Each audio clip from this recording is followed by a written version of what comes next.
Konflik sosial dapat terjadi kapanpun dan dimanapun, termasuk di bumi Serambi Mekah, Aceh.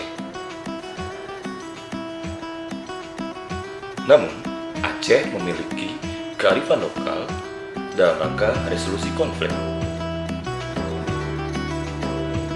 Suloh dan sayang, dua buah istilah yang sering disebut dalam kaitannya dengan upaya penyelesaian damai terhadap sengketa-sengketa berdarah dalam tata pergaulan masyarakat Aceh di kampung-kampung.